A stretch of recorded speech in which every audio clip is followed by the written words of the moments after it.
আসসালামু আলাইকুম। যাচ্ছি ঈদের নামাজ পড়তে।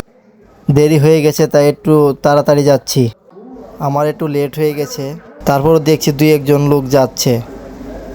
ফাইনালি চলে যাচ্ছি নামাজে, ঈদের নামাজে মসজিদের ভিতরে।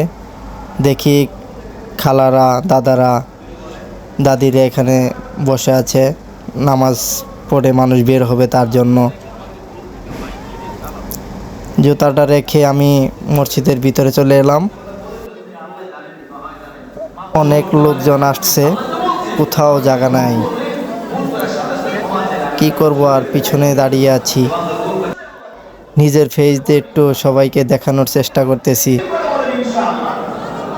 অনেক লোকজন। ফাইনালি একটু জায়গা আমি পেয়ে গেছি পিছনে, ওইখানে একটু দাঁড়ায় আছি। দাঁড়ায় থাকতে থাকতে দেখি আমার মতো আরেকজন ভাইও লেট করে ফেলে। নামাজ শেষ করলাম, বাসায় যাচ্ছি এখন। এখন আসল যুদ্ধ শুরু হইতে চলছে আমার। আসল যুদ্ধ। আমি যাচ্ছি যুদ্ধের ময়দানে এখন আমার ছেলেকে নিয়ে।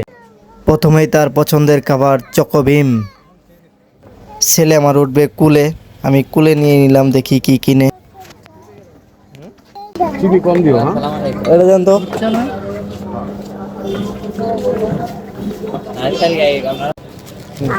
কিনিস আছে, কিনিস।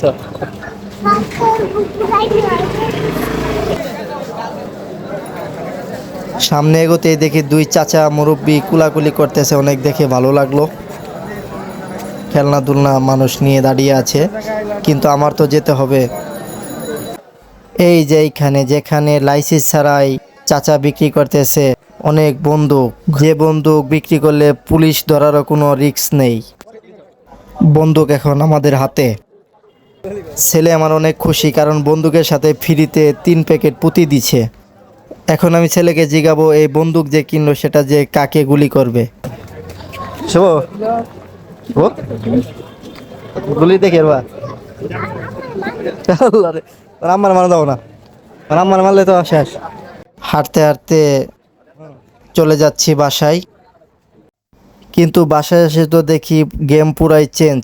কারণ রাস্তায় বলল গুলি করবে তার মাকে, এখন দেখি গুলি করে সে আমাকে।